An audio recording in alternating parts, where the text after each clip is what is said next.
Welcome to Tutorials with Casey. Today's tutorial is going to be how to learn how to use Google Draw with your students in your classroom. First, you're going to go ahead to your Google Drive, click on New. It's probably going to be under More, and then Google Drawings. Here you're going to be able to access Google Drawings, and I've used it with my students for multiple different reasons. I go ahead and attach a blank document to their Google Classroom so that they can each open their own. From here, you want to go ahead and name it first. After that, let's go over the basic tools you can use in Google Drawings. Right here you have the Shape tool, you have the text box, you can add your own picture, add lines, and much more. So let's go ahead and add a shape. Today we're going to be doing a Venn diagram. So I want to go ahead to Shapes and select the circle. I want to click and drag to create my circle about halfway through the box. Here you can do multiple things.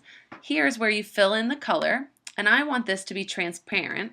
And then I'm going to make my line black and make the thickness of it about 8 points so you can really see it. Then I want to go ahead and copy, Control C, and paste a second one, Control V. Then I'm going to go ahead and drag my shape here so that I have a Venn diagram picture. You can also pre-create these for your students and then attach it to your Google Classroom and give each of them permission to have their own copy so that they don't have to spend time creating this. Because as you can see, I need to edit it a little bit so that I can make the Venn diagram good for the middle. Now that I have my Venn diagram ready, I can use the text tool. Up here, it's a little box with a T.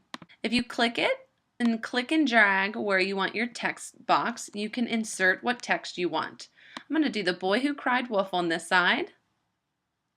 Click my text box again.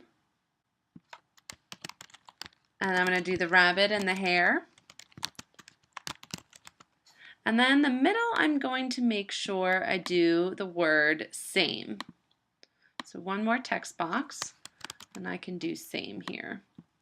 And again, I can add boldness. I can change that the text is in the middle. And I can click and drag my text so that it's where I want it to be. Then I have the option of adding details. So I want to go up here back to text box. So then I want to go ahead and add a detail on the boy who cried wolf side. So I'm going to go back up here to text box and draw my text box and then add my detail in there. The boy was playing a joke on the people in the town. I can do the same thing for how those two fables are similar and how they're different. When I'm done, I'm able to connect and turn it in on my Google Classroom.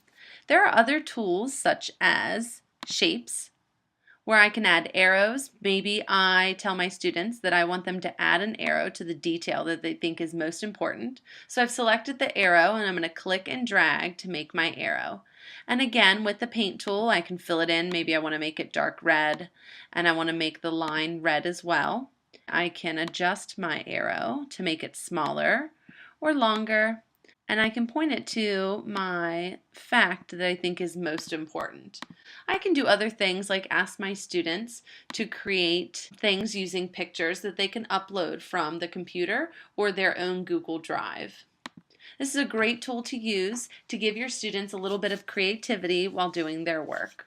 For more great tech tools to use in the classroom or your Google Classroom, visit fairwindsteaching.com, my resource blog for teachers and education professionals. Thanks for listening.